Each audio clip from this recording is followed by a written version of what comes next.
রমজানের আগে ভোট, এর ৬০ দিন আগে তফসিল ঘোষণা। বৃহস্পতিবার নির্বাচন ভবনে সংসদ নির্বাচনের রোডম্যাপ ঘোষণা করেন কমিশন সচিব আখতার আহমেদ। জানান, সেপ্টেম্বরের শেষ সপ্তাহ থেকে অংশীজনদের সঙ্গে সংলাপ। ২০২৬ সালের জানুয়ারির মধ্যে প্রবাসীদের পোস্টাল ভোটের যাবতীয় কার্যক্রম শেষ করবে কমিশন।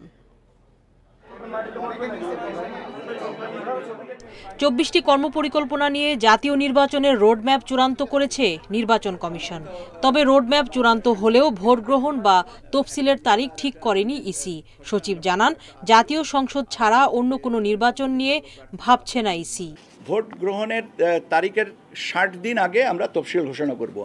এখন ৬০ দিন এটা আমি বলতে পারি, কিন্তু ভোট গ্রহণের তারিখটা তো আমি জানি না। প্রধান উপদেষ্টা মহোদয়ের দপ্তর থেকে যে চিঠিটা দেওয়া হয়েছে, যে অনুরোধ করা হয়েছে, সেটাতে জাতীয় নির্বাচনের কথা বলা হয়েছে। কাজে এর বাইরে কথা বলার এখতিয়ার আমার নেই। চূড়ান্ত ভোটার তালিকা প্রকাশ ৩০ নভেম্বর, আর রাজনৈতিক দল নিবন্ধন চূড়ান্ত হবে ৩০ সেপ্টেম্বরের মধ্যে। সংসদীয় আসনের সীমানা চূড়ান্ত করে গেজেট প্রকাশ হবে ১৫ সেপ্টেম্বর। এছাড়া এবারই প্রথম ভোট দেওয়ার সুযোগ পাচ্ছেন প্রবাসীরা।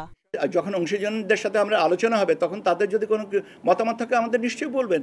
এবং আমি তো বলেছি যে এটার সাথে সংযোজন হতে পারে, বিয়োজন হওয়ার কোনো সুযোগ নেই। Existing law and order situation এটা স্বরাষ্ট্র মন্ত্রণালয়ের বিষয়। আমাদের বিষয়টা হচ্ছে যে নির্বাচন সংক্রান্ত কার্যক্রমগুলো এগিয়ে নিয়ে যাওয়া। এছাড়াও গুরুত্বপূর্ণ বেশ কিছু আইন ৩০ সেপ্টেম্বরের মধ্যে শেষ করার আশা করছে ইসি। ২৯ আগস্ট থেকে ভোট গ্রহণের ৪ থেকে ৫ দিন আগে পর্যন্ত যাবতীয় নির্বাচনী প্রশিক্ষণ শেষ করবে ইসি। আমি কি জানি আগামী ১ ঘন্টা পরে আমার জীবনে কি দুর্ঘটনা ঘটবে না? প্রত্যেকটা জিনিসই চ্যালেঞ্জের, এবং প্রত্যেকটা জিনিসকে মোকাবেলা করার জন্য মানসিক প্রস্তুতি থাকতে হবে। এটাই হচ্ছে দৃঢ়তা। ১৫ নভেম্বর ত্রয়োদশ সংসদ নির্বাচনের বাজেট চূড়ান্ত হবে।